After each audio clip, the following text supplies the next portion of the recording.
neno la Mungu na ushuhuda wa Kristo Yesu, yaani mambo yote aliyoyaona. Heri asomaye na wao wasikia maneno ya unabii huu na kuyashika yaliyoandikwa humo, kwa maana wakati ukaribu. Yohana, bayani wa kanisa saba yaliyoko Asia, neema na iwe kwenu na amani zitokazo kwake yeye aliyoko na aliyekuwapo na atakayekuja, na zitokazo kwa roho saba walioko mbele ya kiti chake cha enzi, tena zitokazo kwa Yesu Kristo, shahidi aliye mwaminifu, mzaliwa wa kwanza wa waliokufa na mkuu wa wafalme wa dunia, yeye atupendaye na kutuonyesha dhambi na kutuosha dhambi zetu katika damu yake, na kufanya kwa wafalme na makuhani kwa Mungu, naye ni baba yake. Utukufu na ukuu una yeye hata milele na milele. Amina. Tazama, yuaja na mawingu, na kila jicho litamuona, na hao waliomchoma, na kabila zote za dunia wataomboleza kwa ajili yake. Naam. Amina. Mimi ni Alfa na Omega, mwanzo na mwisho, asema Bwana Mungu, aliyeko na aliyekuwako na atakayekuja, mwenye enzi. Mimi Yohana, ndugu yenu na mwenye kushiriki pamoja nanyi katika mateso na ufalme na subira ya Yesu Kristo, na alikuwa katika kisiwa kiitwacho Patmo kwa ajili ya neno la Mungu na ushuhuda wa Yesu. Na alikuwa katika roho siku ya Bwana, nikasikia sauti kuu nyuma yangu kama sauti ya baragumu ikisema, haya yaonayo yaandike katika chuo, ukayapeleke kwa hayo makanisa saba: Efeso na Sirina na Pergamo na Thiatira na Sardi na Filadelfia na Laodikia. Nikageuka nione ile sauti iliyosema nami, na nilipogeuka niliona minara ya taa saba ya dhahabu, na katikati ya ile minara nikaona mtu mfano wa mwanadamu, amevaa vazi lililofika miguuni na kufungwa mshipi wa dhahabu matitini. Kichwa chake na nywele zake zilikuwa nyeupe kama sufu,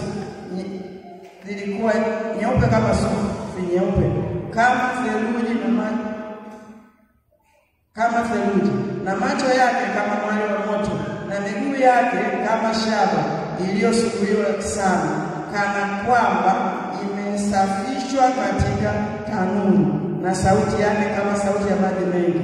Naye alikuwa na nyota saba katika mkono wake wa kuume, na upanga mkali wenye makali kuwili kutoka katika kinywa chake, na uso wake kama jua liking'aa kwa nguvu zake.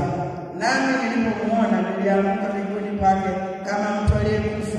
Akaweka mkono wake wa kuume juu yangu, akasema, usiogope, mimi ni wa kwanza na wa mwisho na aliye hai. Nami nalikuwa nimekufa, na tazama ni hai hata milele na milele, na ninazo funguo za mauti na za kuzimu. Basi yaandike mambo hayo uliyoyaona, nayo yaliyopo na yale yatakayokuja baada ya hayo. Siri ya zile nyota saba ulizoziona katika mkono wako wa kuume, na vile vinara saba vya dhahabu. Zile nyota saba ni malaika wa yale makanisa saba, na vile vinara saba ni makanisa saba. Baba, katika jina la Yesu nakushukuru tena kwa ajili ya wema wako. Asante Mungu kwa ajili ya siku ya leo, na asante kwa ajili ya neno hili, na asante kwa ajili ya Roho wako ambaye yuko katikati yetu kwa ajili ya kutufundisha. Nami kama mtume Bwana, naomba kanitumie kama chombo kwa ajili ya kunifundisha neno hili kama upendavyo wewe, na mimi ni mwanafunzi nisiyekuwa. Utukufu, enzi na mamlaka vitarudi kwenye kiti chako cha enzi. Ni katika jina la Yesu Kristo ninaomba na kushukuru. Amen. Nimesoma kutoka kwenye kitabu cha Yohana sura ya kwanza mstari wa kwanza mpaka ule wa 20. Nitazungumzia pia sura ya pili mpaka ya 3 kwa yale makanisa saba ambayo Yohana alitumwa kuyaandikia zile nyaraka. Waraka wa Yohana mwandishi ni Yohana huyo yule tunayemfahamu, ambaye ni mtume, ni mwanafunzi wa Yesu, ni mwana wa Zebedayo, ni ndugu yake Yakobo. Wote hao huyo walikuwa ni mitume. Waraka huu au kitabu hiki anakiandika kwa kanisa, ili kanisa liweze kustahimili na kuvumilia nyakati ngumu na za mateso. Maana anapoandika, mateso yalikuwa yameshamiri kwa ajili ya kanisa na wale watawala wa dola ya Rumi. Anaandika mwaka 95 baada ya Kristo, akiwa kule kwenye kisiwa cha Patmo, ambacho hilo ni Uturuki wa leo. Anaandikia makanisa akiwa kule kisiwani kama mfungwa, akiatia nguvu na kuyatia imani makanisa, kuwapa imani na kusimama wakati wa mateso, wakimtumaini Yesu bila kuogopa kifo. Kifo ni hatua ya mwisho ya mwanadamu, kusimama nacho inapobidi. Lakini mara nyingi kifo kimewafanya watu kufarakana na imani. Mungu anisaidie na Mungu atusaidie sana. Wewe anawaandikia kuwaambia kwamba jamani, mvumilie hata katika mateso haya. Na mara tunazoziona kwenye kitabu hiki cha Yohana chote. Kwanza ujumbe wangu ni kabla ya mada. Ujumbe wangu unasema Yesu anarudi kulichukua kanisa. Huo ndio ujumbe. Hebu sema Yesu anarudi kulichukua kanisa. Anarudi. Na ule mstari wa 7 ndio unasisitiza kabisa kwamba anakuja na mawingu na kila jicho litamuona. Kwa hiyo ujiandae,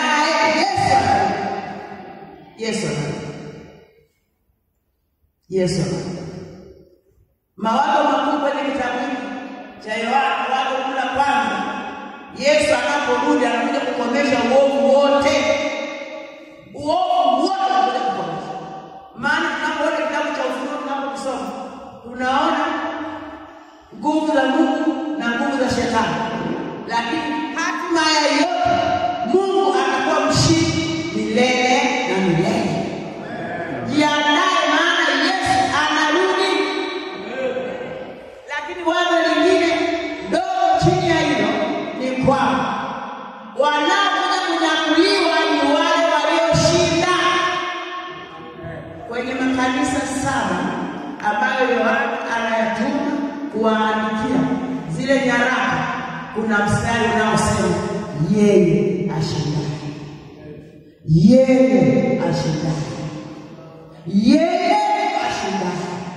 Wokovu ni mapambano, wokovu ni vita, wokovu ni kushindana. Ninataka kushinda, unataka kushinda, ili yeye anakuja akukute uko tayari.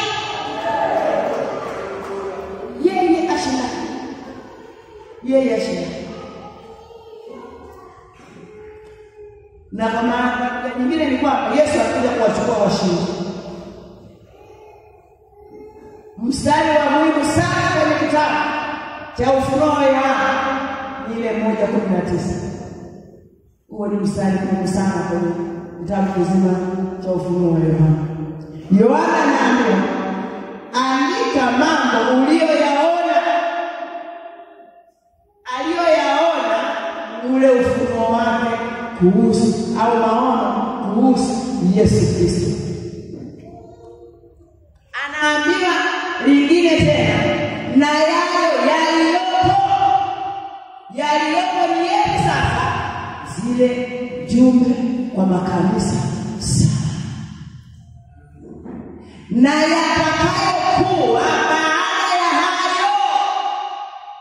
yatakayokuwa baada ya hayo tunayapata kuanzia kwenye sura ya 4 mpaka sura ya 22. Maana kanisa litanyanyuka kabla ya sura ya 4. Kinachoendelea baada ya sura ya 4 kanisa litakuwa limeshaenda mbinguni. Jiandae, Yesu anakuja.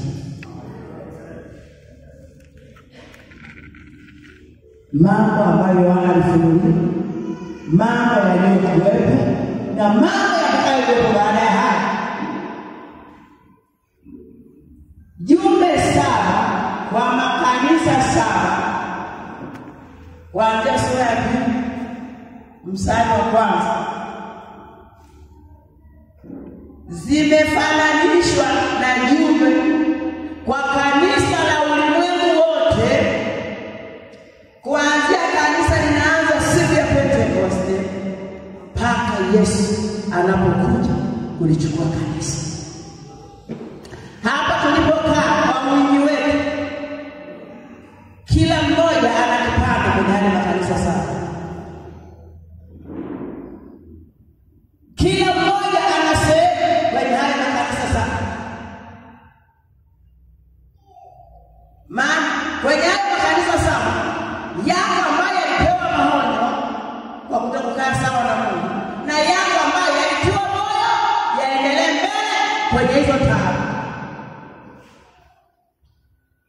Tumeliangalia kanisa la kwanza la Efeso. Nitakuwa nasema tu kwa ufupi. Kanisa la Efeso walioyo, maana wameuacha upendo wa kwanza. Wameuacha upendo wa kwanza. Sura ya 2 mstari wa 4 ninakwenda kusoma. Lakini nina neno juu yako, ya kwamba umeacha upendo wako wa kwanza. Huo ni mstari wa 4. Mstari wa 5, basi kumbuka ni wapi ulipoanguka, ukatubu, ukayafanya matendo. Kanisa la Efeso inawezekana kabisa lilifika mahali likatosheka na jina la Kristo. Sasa tunajenga mazoea, nimeokoka siku nyingi na kwa sababu hiyo mimi ni Mkristo niliyekomaa. Wewe leo nikisikia kile ibadani nakuja, nikichoka na kaa nyumbani. Leo nikisikia kufanya kile, maana sasa sina tena ile kasi kama miaka 5 niliyookoka huko nyuma. Ingia kwenye kilindi chako cha moyo, ujiulize, hivi ulivyo leo ndivyo ulivyokuwa mwaka ule wa kwanza wakati unaokoka? Hivi ulivyo leo ndivyo ulivyokuwa? Mimi sijui umeokoka miaka mingapi iliyopita. Mimi najua ya kwamba, je, hivi ninavyoendelea kuishi ndivyo nilivyokuwa wakati ule wa mwanzo nimempokea Yesu? Yamkini tumewacha upendo wa kwanza kwa Yesu Kristo. Na Mungu atusaidie sana. Na Mungu atusaidie sana. Tunapokuwa tumerejea nyuma na kuacha upendo wetu wa kwanza, wakati mwingine ibada inaweza ikapata kitu cha kufanya sio ibada. Ninaduka naendelea kukaa, nina saluni naendelea kuvaa saluni, ninaendesha bodaboda naendelea kuabiria mitaani na ibada inaendelea.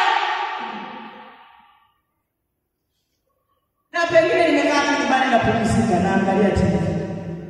Maana najiambia ibada ni siku zote wala hajawahi kuisha. Hapo tumeacha upendo wetu wa kwanza. Hapo tumeacha upendo wetu wa kwanza. Lakini kanisa lingine ni kanisa la Pergamo. Kanisa la Pergamo wanapewa maonyo na Roho Mtakatifu. Shida waliokuwa nayo iko kwenye ule mstari wa 14 sura ya 2 na ule mstari wa 15. Pergamo 14 na 15 nasema, lakini ninayo maneno machache juu yako, kwa kuwa unao huko watu washikao mafundisho ya Balaamu, yeye aliyemfundisha Balaki atie ukwazo mbele ya Waisraeli, kwamba vile vitu vilivyotolewa sadaka kwa sanamu na kuzini. Vivyo hivyo wewe nao unao watu wayashikao mafundisho, wanashika mafundisho ya Balaamu, lakini pia wanashika mafundisho ya Wanikolai. Balaamu kwenye Agano la Kale, kusoma kwenye kitabu cha Hesabu Mandele sura 25, utaona aliajiliwa na Balaamu ili awalaani wana wa Israeli. Mungu baada ya kumpinga sana,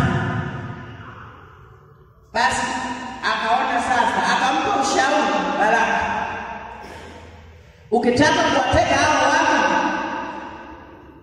watatekwa. Sasa hapo nasoma ile sura 17:35 upande wako wewe mwenyewe kwenye kitabu cha Hesabu.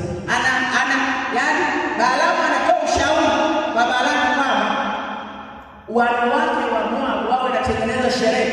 Wakishatengeneza hizo sherehe, wao wanawaalika wanaume wa Israeli. Alafu akifika kufanya zile sherehe, dhambi zote zinazowezekana kufanya kati ya wanaume na wanawake zinafanyika, pamoja na kuabudu miungu ya Moabu, pamoja na kufanya zina na wale wanawake na vitu vingine na vitu vingine. Sasa kwenye Agano Jipya mafundisho ya Balaamu ambaye alikuwa anaonya kwenye kanisa la Perga. Kwanza Perga ilikuwa ni kituo, ilikuwa ni mji, kitovu cha shetani. Ndio kusema kitovu cha shetani.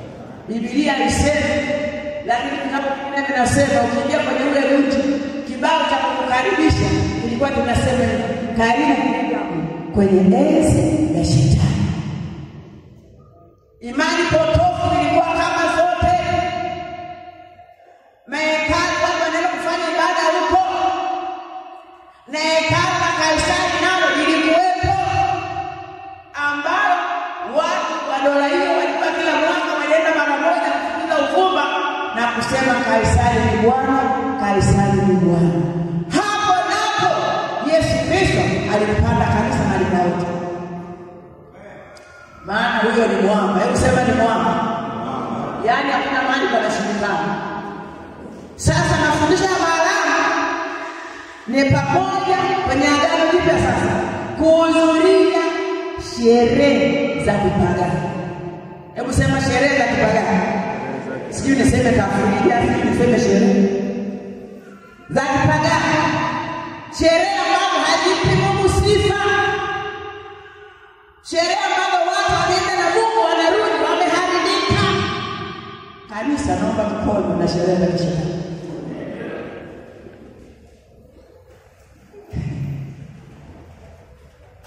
Lakini mafundisho ya Balaamu mengine ni kuabudu sanamu. Sasa hapa kwenye kuabudu sanamu, mara nyingi sisi watu tuliokoka tunajitetea sana, siko salama, siko salama. Chochote unachokipenda kuliko Mungu, hiyo ni sanamu. Chochote unachokipenda zaidi ya Mungu, hiyo ni sanamu. Iwe ni fedha, iwe ni mke au mume, iwe ni chochote, iwe ni chakula, chochote unachokipenda kiasi kwamba kinafanya uasi maagizo ambayo Mungu anaagiza, hiyo ni sanamu. Lakini mafundisho ya Balaamu yenyewe hayaziwa kufanya zinaa. Yani watu tu wanatakiwa kuishi na kutimiza tamaa zao za mwili. Yani haina shida. Haina shida. Sambamba na mafundisho ya kawaida ya Balaamu, kanisa la Perga lilikuwa pia na mafundisho ya Wanikolai. Wanikolai hao walitokana na shemasi yule ambaye alichaguliwa kwenye kitabu cha Matendo sura ya 6 ule mstari wa 5. Maana baadaye Israeli yasema Nikolai huyo baadaye alitembea akaanza imani yake. Kwa hiyo katika imani ya Wanikolai kama mwandishi jina lake lilivyo, na yeye mafundisho yake ni lazima tamaa zote za mwili zitimizwe. Utakiwi kutesa mwili kwa kutokuiana mahitaji yake. Mwili kinahitaji kipi? Kinahitaji kipi? Wewe hivyo tu ukae kwa raha mwili wako. Kwa hiyo mafundisho ya Nikolai zinaa ndio asilimia kubwa zaidi. Si unajua kama kuna changamoto ambayo leo tunapambana nayo Wakristo, na dhambi ya zinaa ni kama 70%. Mungu atusaidie sana. Kwa hiyo kwenye imani hiyo ndio ilikuwa ni ruhusa. Kwenye imani hiyo kuna mke wako, mke ni wa wote ni mke wako na mume wako.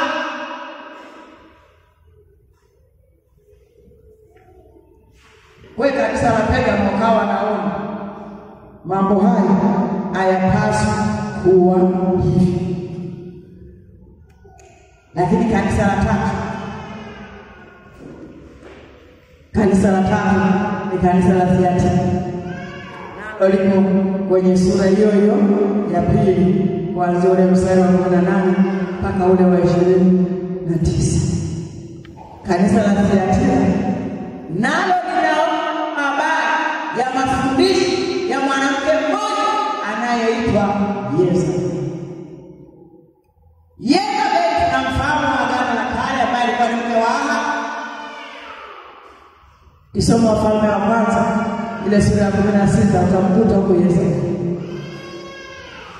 Yezebeli alikuwa Myahudi, alikuwa Msidoni, na mpango wake Yezebeli ulikuwa kuondoa ibada ya kweli kwenye taifa la Israeli, lakini haukufanikiwa. Baada ya mapambano makali, Yezebeli aliuawa.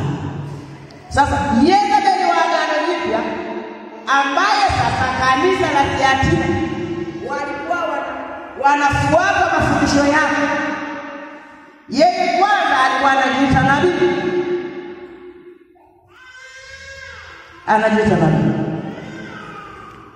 lakini vile anasema anajua siri na fumbo la Shetani.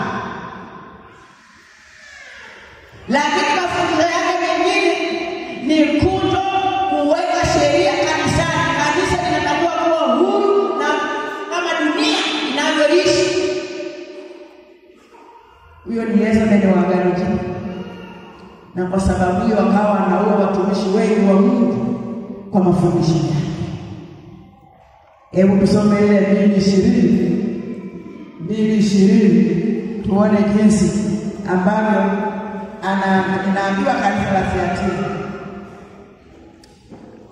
Roho Mtakatifu anasema, lakini nina neno juu yao ya kwamba wamrithia yule mwanamke Yezebeli, yeye aliitaye nabii na kuwafundisha watumishi wangu na kuwapoteza, ili wazini na kula vitu vilivyotolewa sadaka kwa sanamu. Huyo ni Yezebeli aliyekuwa Thiatira, ni nabii. Hata leo katika jamii zetu manabii wanawake nao wamejaa.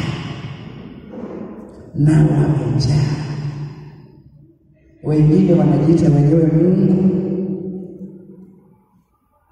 na ukifuatilia huko ndani vitu ni vingi ambavyo vinatendeka.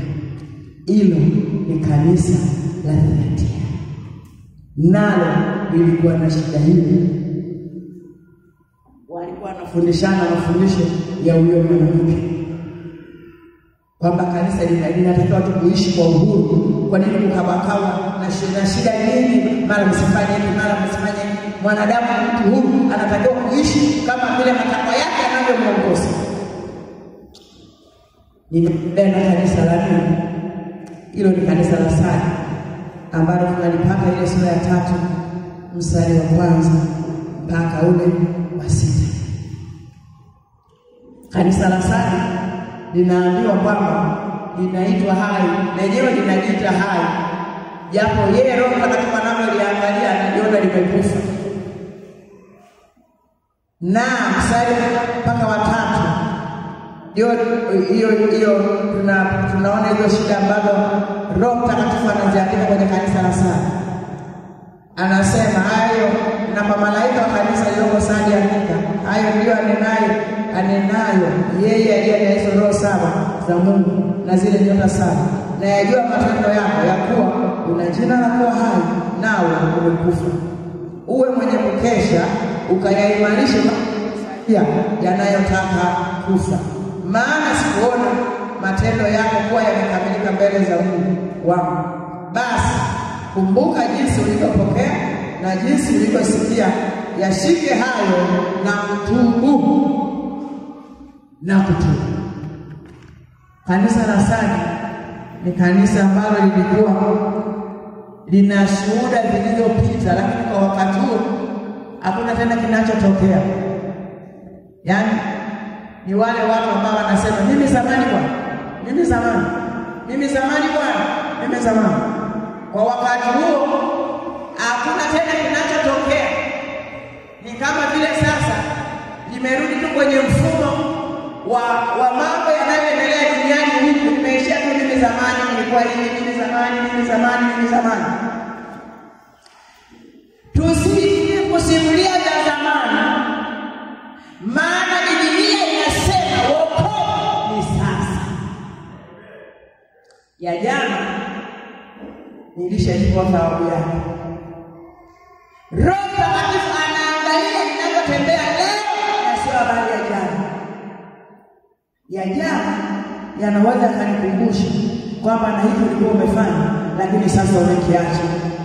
Lakini nisiishie kuelezea ya jana, alafu leo nimeketi sifanyi chochote. Huko ni kufa tu. Kwenye wokovu huu mimi namshukuru Mungu sana. Umri wowote sana uwezo wa kufanya jambo, maadamu uzima upo.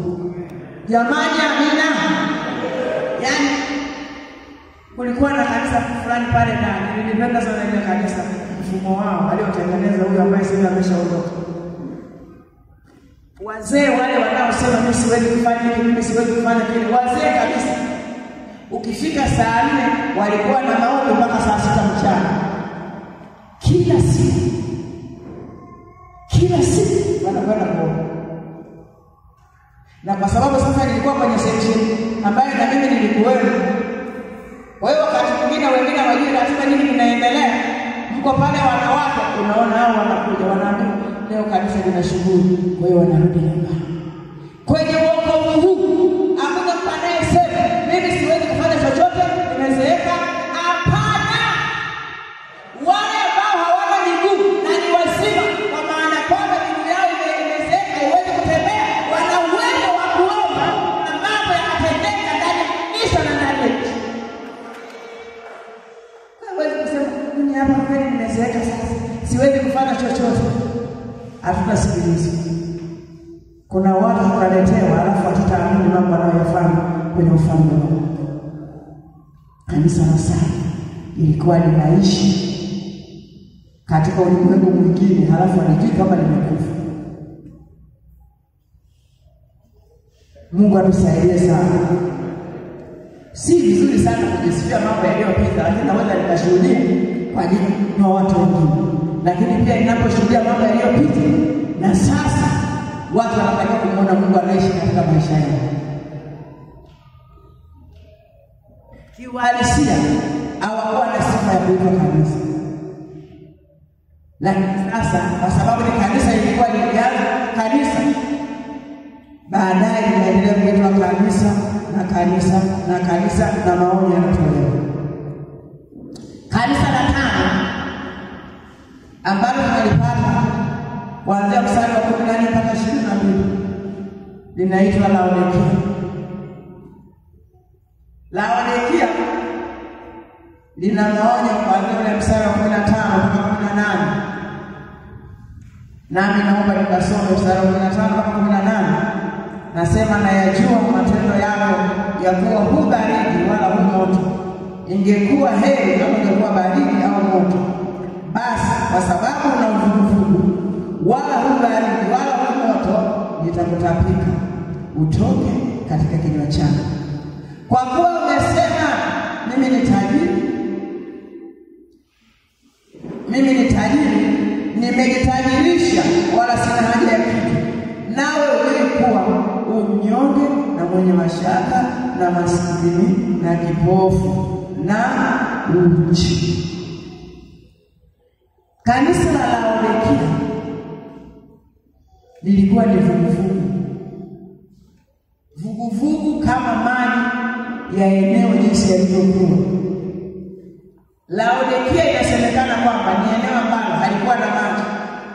Kwa walitoa maji mbali huko. Yale maji kule yalikuwa yanatoka yalikuwa ya moto. Yanayoendelea kusafiri mpaka yanafika Laodikia yamebadilika, baada ya kuwa moto yamekuwa vuguvugu. Kanisa hili lilijaa watu wenye kiburi kwa sababu ya mafanikio ya dunia, kwa sababu ya utajiri wa dunia. Sema mimi nimetegemea ni tajiri, sina haja na kitu chochote. Mungu anisaidie sana, kwa kusaidia sana. Utajiri sio mwisho wa mambo. Mungu sehemu yangu inabaki kuwa pale. Na kwa sababu ya mafanikio walikuwa wanafanya shughuli zilikuwa ni nyingi. Na pengine walikuwa wanakuwa vuguvugu hata wenyewe bila kuelewa kama tumekuwa vuguvugu. Wametingwa kama kanisa la leo. Sema amina. Hata kinyamaza wewe ndio ukweli, kanisa la leo limetingwa. Kazi nyingi, shughuli nyingi. Zile ratiba Mungu alizotupangia hatuheshimu tena. Tunawaheshimu watu waliotupangia vitu. Tunatakiwa kufanya marejesho. Tufanyaje? Tunamimizana huko na huko, huko na huko. Mimi siamini sana. Naomba muendelee kuniombea kwamba wewe ni mzima, unaweza kukaa nyumbani miezi 2, miezi 5 na bado unasema umeokoka. Jambo mimi sijawahi kuliamini. Basi naomba Mungu tu anirehemu. Miezi 5, miezi 2 ufanya uko nyumbani unashughulika na shughuli zako. Baadaye unajitokeza. Bwana Yesu asifiwe sana. Jamani, Yesu anakuja kuchukua kanisa. Na anakuja kuchukua washindi. Kanisa la leo bana starehe tulizonazo na mateso hayapo, hakuna anayetugusa. Tunaamua wenyewe kwenda au kutokwenda, basi raha tu.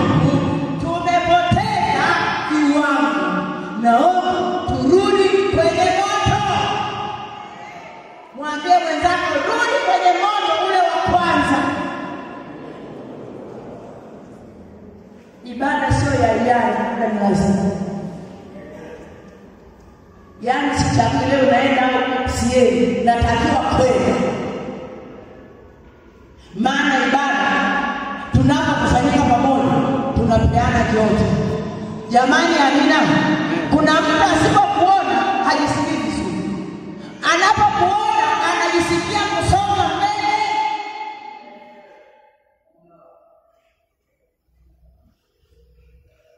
Na kama uko tajiri katikati yetu unayesema sina haja na Mungu, mimi nimetosheka, mimi naomba urudi kwa Yesu. Jamani, amina.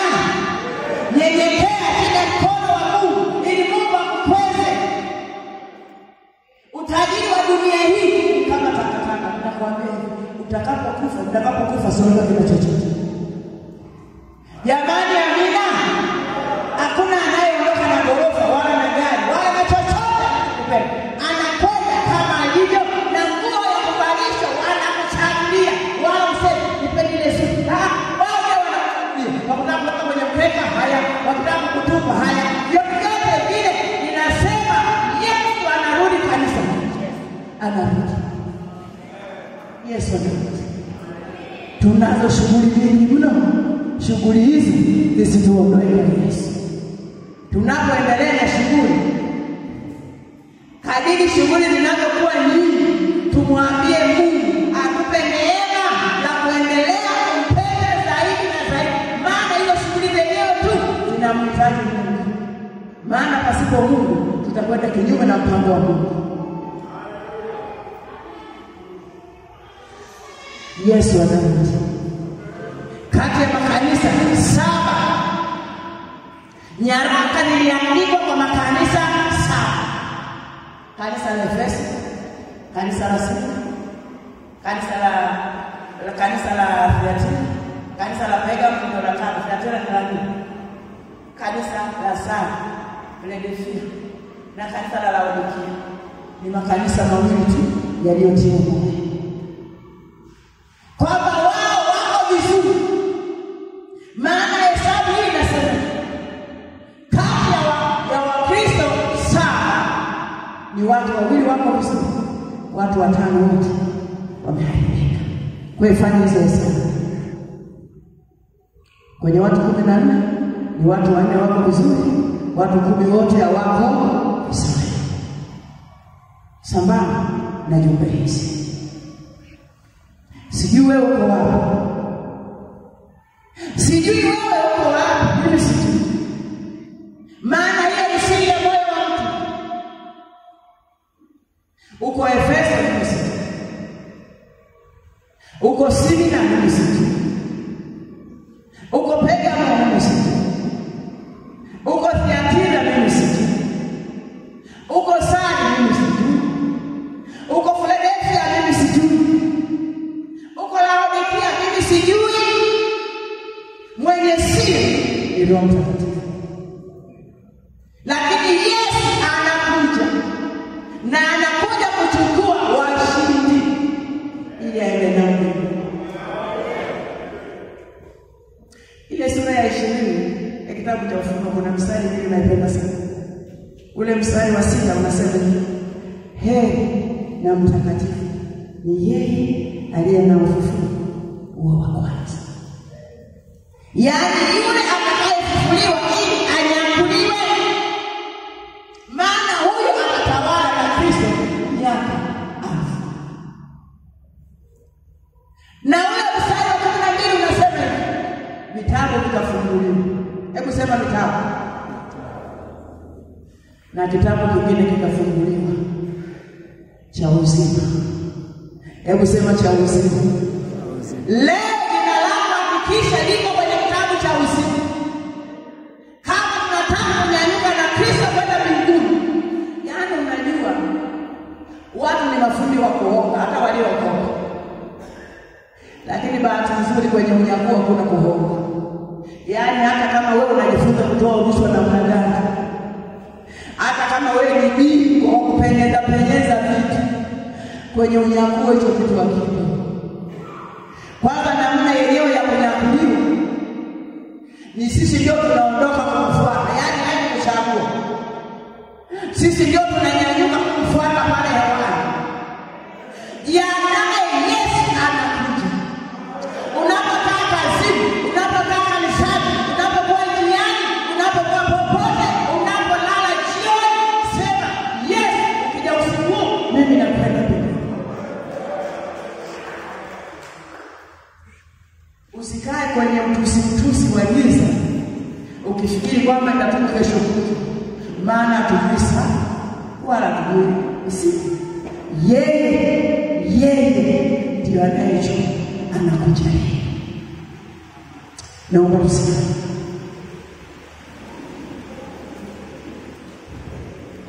Mimi na wewe hatujui Yesu anakuja. Hakikisha jina lako limeandikwa kwenye kitabu cha uzima. Hivyo vitabu vingine vilivyofunguliwa vyenyewe tu vimeandikwa matendo mazuri si mabaya ya watu wa Mungu. Lakini kitabu cha uzima,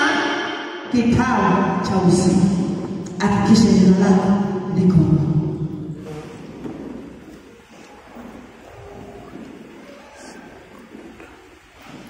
Hakikisha jina lako liko. Unafanya kazi sana, ninachunga kanisa sana.